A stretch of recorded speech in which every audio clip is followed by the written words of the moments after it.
Olá, na aula de hoje vamos continuar falando sobre estratégias de produção.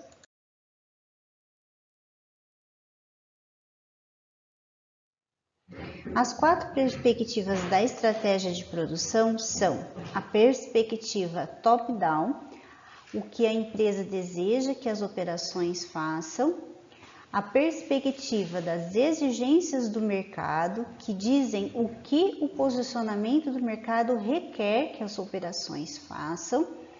Temos também a perspectiva bottom-up, o que a experiência diária da organização sugere que as operações deveriam fazer, e a perspectiva dos recursos de operações, que seria o que os recursos de operações podem fazer para aquela organização. Então, a gente vai falar um pouquinho dessas perspectivas aqui na sequência.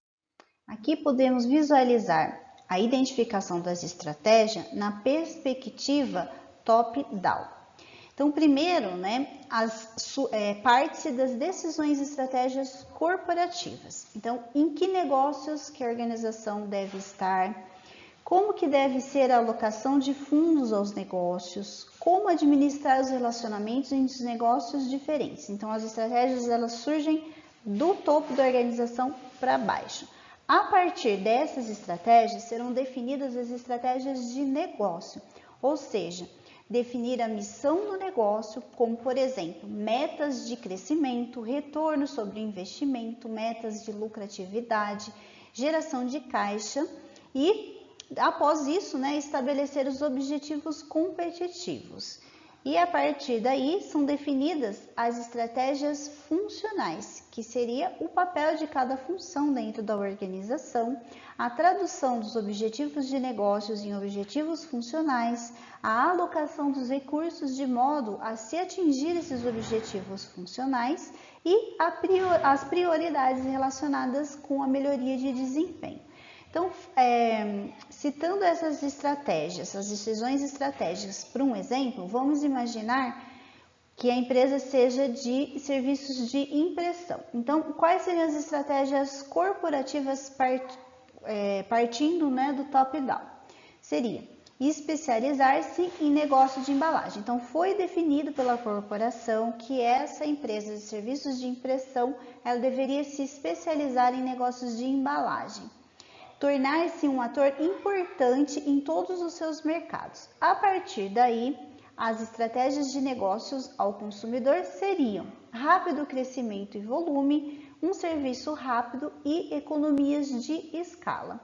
E a partir dessas estratégias foram definidas as estratégias de operação ou as estratégias funcionais, que seriam expansão em capacidade produtiva, tolerar alguma sobrecapacidade num curto prazo e estabelecer novas localizações.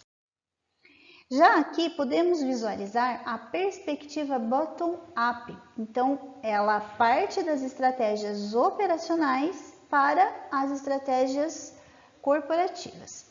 Então, as estratégias das operações elas identificam que há um sentido emergente de como a estratégia deveria ser. Então, por meio da experiência operacional, se define como que a organização ela deve atuar.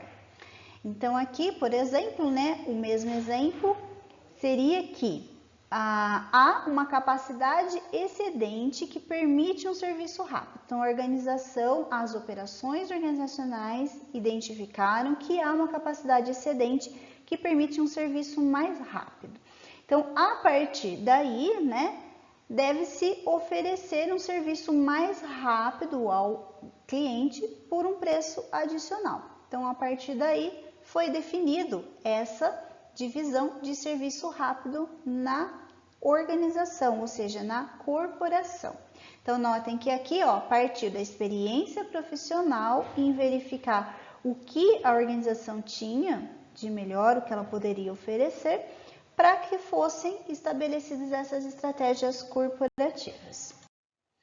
Aqui, nós vamos estabelecer essas estratégias a partir dos requisitos de mercado. Então, por exemplo, nós temos os serviços bancários de varejo e temos os serviços bancários corporativos.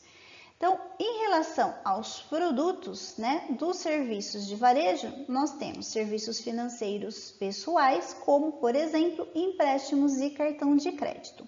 Já como quando passamos para serviços corporativos, nós temos serviços especiais para clientes corporativos. Em relação aos clientes, no primeiro seriam os indivíduos em si, e no segundo, as empresas. Em relação à gama de produtos, nós temos uma gama média de produtos padronizada, onde há poucas necessidades de serviços especiais quando os serviços são a varejo. Já para serviços corporativos, muito ampla, né, essa gama, muitas necessidades precisam ser customizadas. Em relação às mudanças do projeto, então, quando a gente estabelece que a gente vai atender varejo, essas mudanças elas são ocasionais. Se a organização ela estabelecer que ela vai atender a serviço corporativo ao invés de varejo, essas mudanças em projetos já seriam contínuas. Em relação à entrega, nós temos decisões muito rápidas em serviço de varejo com um serviço confiável para serviços bancários corporativos. A qualidade aqui, ela vai significar transações sem erros. Já para serviços bancários corporativos, ela significa relacionamento muito próximo da organização. Em relação ao volume, por tipo de serviço, né, a maioria dos serviços é de alto volume quando a gente trata de varejo, porque a gente vai atender uma maior quantidade de pessoas. E ela é baixo volume quando se trata de serviços bancários corporativos. Por quê? Porque a gente vai atender uma gama menor, né, de corporações. Então, eu tenho menos empresas existentes do que quantidade de pessoas existentes. Em relação à margem de lucro, né, a maioria é baixa e média, e algumas são altas a serviço de varejo. E já serviços bancários corporativos são médias e alta. Em relação aos fatores competitivos, né, os ganhadores de pedido, então eles seriam preço, acessibilidade e rapidez para serviços bancários de varejo e customização, qualidade do serviço e confiabilidade para serviços corporativos. Os qualificadores já seriam a qualidade e gamas de serviço para bancários de varejo e para bancários corporativos, rapidez e preço. Os menos importantes, né, seriam o custo, velocidade e qualidade para serviços bancários de varejo e flexibilidade, qualidade e confiabilidade para serviços bancários corporativos. Então, aqui, gente, a empresa, a partir desses dois cenários, ela que vai optar por um ou por outro. Tá bom? Então, ela analisa primeiro a necessidade do mercado para depois ela fazer a opção, né, como que ela vai agir estrategicamente. Aqui mais um exemplo, então, agora para uma empresa de advocacia em relação a se atender às necessidades do mercado.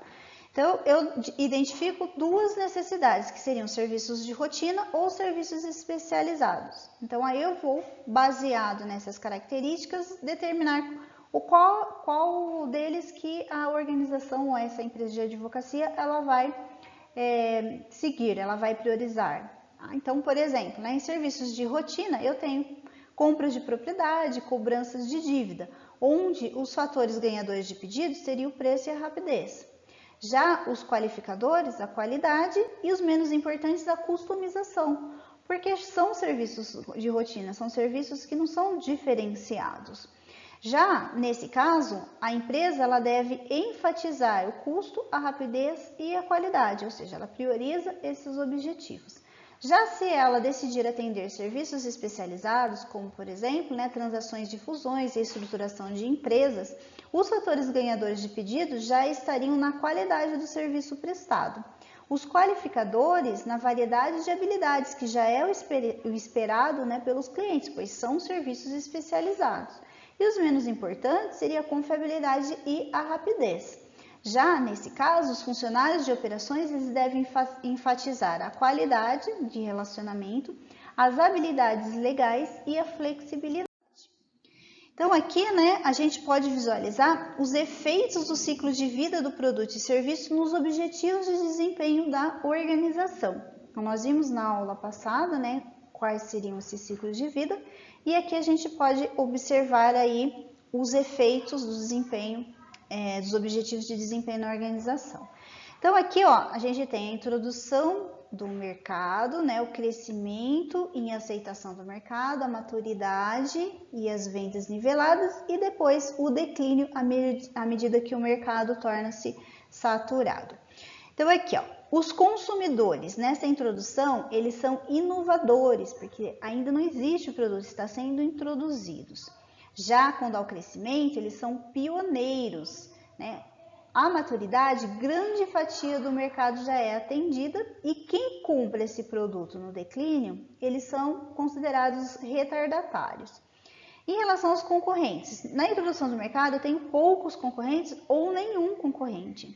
Já quando há o crescimento, o número de concorrentes também cresce. Na maturidade, essa quantidade de concorrentes ela já está estável e na fase de declínio, eu tenho a quantidade de concorrentes também em declínio, né? As organizações elas estão buscando outro foco, né? Outro produto para introduzir. Os prováveis ganhadores de pedidos na introdução do mercado seria a especificação do produto ou serviço. Já no crescimento, a disponibilidade desse produto e serviço. Já na maturidade, um preço baixo e fornecimento confiável. E no declínio, o preço baixo. Os prováveis qualificadores de pedido na introdução do mercado seria a qualidade e a gama, né, de produtos. Na fase de crescimento, seria preço e a gama de produtos também. Então, eu já espero que tenha um preço menor, né, porque vários concorrentes também fornecem esse produto. Já na maturidade, a gama e a qualidade. E na fase de declínio, né, o fornecimento confiável. Em relação aos principais objetivos de desempenho da organização, então aqui temos na introdução uma flexibilidade e qualidade, no crescimento a velocidade, confiabilidade e qualidade, na maturidade custo e confiabilidade e no declínio o custo. A última perspectiva, então, seria de recursos da produção. Então, aqui, as empresas com desempenho estratégico acima da média provavelmente terão conquistado sua vantagem competitiva sustentável devido às competências centrais dos seus recursos. Então, nessa perspectiva, a organização ela usa da melhor maneira possível os seus recursos disponíveis.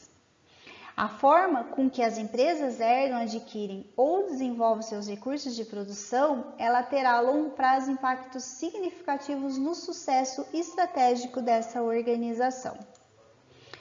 Responder essas questões, como o que temos e o que podemos fazer, é necessário quando se observa essa perspectiva de recursos de produção.